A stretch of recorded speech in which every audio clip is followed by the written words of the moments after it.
What's up, guys? JR Raymond back again, coming to you from Shopmakers Pro Shop here in Toledo, Ohio, where today I'm going to talk to you a little bit about one of those techniques that's used an awful lot out on tour.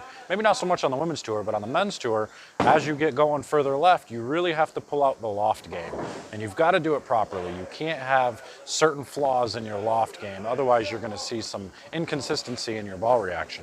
So I'm going to show you the proper ways, or at least what I feel like is the proper way to loft the ball here in a minute. Stay tuned.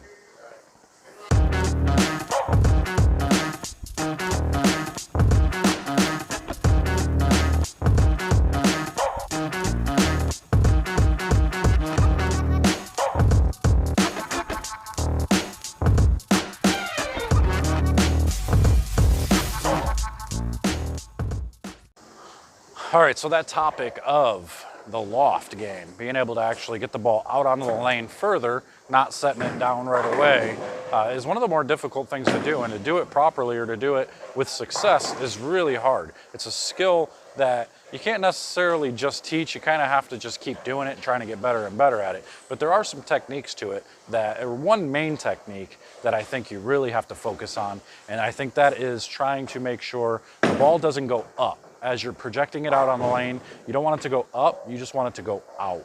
So one of the key things you can do is just try to stay a little bit taller, not to get so low at the line. Stay taller, and that alone will give you an extra foot or two of projection.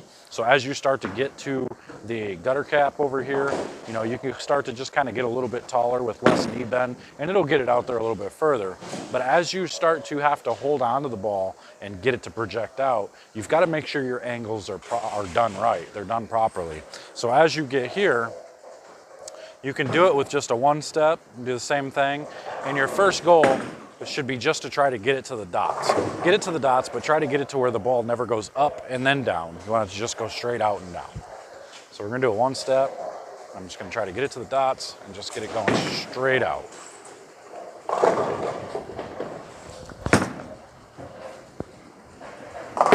Okay, so I landed right about at the dots, and that got going pretty much straight out and then down.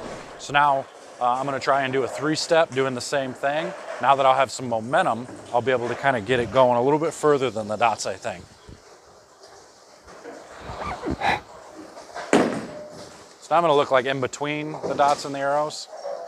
And I'm gonna try to really, without throwing it up, I'm gonna try to get it going out.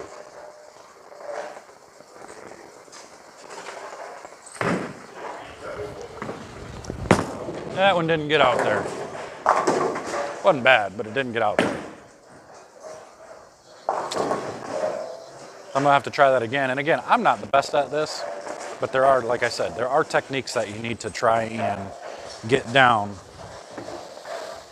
And I could be over exaggerating a little bit. I mean, if it goes up a little bit, it's probably not that big a deal, but you really wanna try to do it with as little upward motion as you can.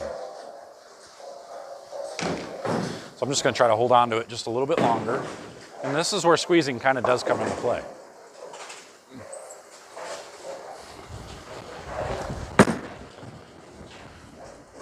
So that gets it going out there. And that one probably did go up a little bit, and that's okay.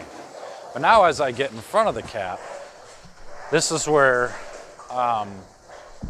especially in a league pattern or a league condition like this, you have to get it over the dry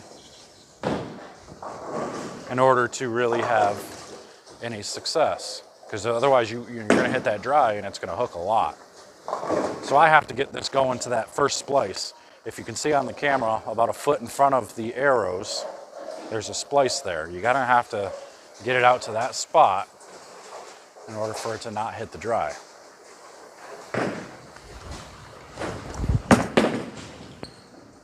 Okay, so now you have to manipulate your hand a little bit, but at least getting the ball going out. All right, there you go. So there's a little bit of a technique you can see on how to actually properly loft the ball without trying to bring your speed down. And what happens, like I said, is when you start getting the ball going up in the motion off of your hand, your speed's going to be down. You're going to hit up on it. It's going to be really hard to play those dry, friction boards, which is exactly why we're so far left already, because there's so many dry boards. It forces us that far left. We kind of have to get the ball into some more oil with a little bit better angle. So by hitting up on it, you're defeating the purpose of actually even lofting it. So you want the ball to kind of go out. It's probably going to go up a little bit, like I said, but not a lot. You don't want it to visually look like it's going straight up and then back down. You just kind of want it to go out and then back down all the way through the swing there. So that way you can get a little bit more ball speed. It's still soft off your hand with proper rotation, and you'll be good to go. So I hope this helps you a little bit the next time you have to get into that, one of those situations to where you have to loft it. But until next time, guys, I'm out of here. We'll see you later.